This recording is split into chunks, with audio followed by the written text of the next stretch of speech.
Hey everyone, I thought I'd show you guys the day after the great flood of 2023. Okay, so this is yesterday when you guys were looking over here. This bridge was, the water was like all the way out to here. Okay, so this is the bridge that kind of like got blown off over here. So yeah, this one I gotta get back now. If looking further up over there, it looks like the stream actually widened. Like all that water that came through, it sort of like almost like reshaped the land, and it widened it up a bit. So that water actually changed, I think, the width of this stream from this point up over here. Here, yeah, I mean it's also wider over here, like because normally I can stand on these rocks over here. I don't know if that's just going to go down as, because there's still lots of water coming down. Okay, this whole area over here, this is the area that I said that I drive through with the tractor. Yes, all this water's out, and the temperature drops, so I can actually walk on this, right? So it's not like it hardens up. Let's go take a look at the other bridges. All right, so this is that bridge we were looking at yesterday. Yeah, there's that tree that fell down, so it dropped. The water dropped considerably over here.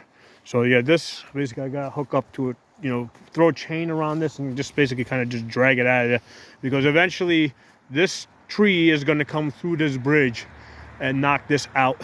Okay. So let's go take a look at the other bridge, the third bridge. Yeah, so over here, I mean, I can tell from here the water level's still quite high, but it's flowing underneath the bridge at this point. And then there's that other section. I'm lucky I didn't lose this bridge yesterday. I thought this thing was just gonna get blown away, man. Because I had like four, like you can see the stake over there. Right, you see that stake? So I had like 4 stakes in this, and the only thing that held this thing in place was this one stake right there. Otherwise, this thing would have went downstream. But yeah, whoops. Cross back over on this side. So this is actually the original bridge, the first bridge that I had built over here. I'm walking across now, and the reason is because this was like the narrowest point over here, because of the way that tree has grown the roots out. So that was the narrowest point for me to put a plank across and try to get walk the stream. So there's like my mini waterfall over here.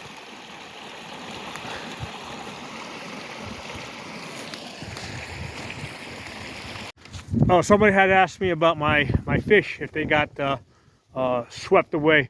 So no, because this is far enough away from the stream. It's basically at a higher elevation, and it goes about 3 feet down over here. It's like frozen over today. So the fish are like way at the bottom, where it's warmer, because even though there's like ice on the top, the temperature at the bottom, right 3 feet down, is about 40 degrees. Okay, so they're like in a it's called torpor. It's like a hibernation mode that fish go into. So when this overflows, right, so what happens is it overflows, and as you can see, it's only like a couple of inches deep over here. So yesterday this might have been a few inches deeper, but eventually this comes over here to like a point where it's like, this was never more than like an inch deep over here. All right, so there's so the fish are pretty safe in there. And even, and like I said, right, this time of year they're way at the bottom. But let's say this was the spring or something, and they were coming closer to the top, what would happen is like they would like get to this section over here, and they would see like the water's like really shallow, and then they would go back. So the fish are pretty safe in there.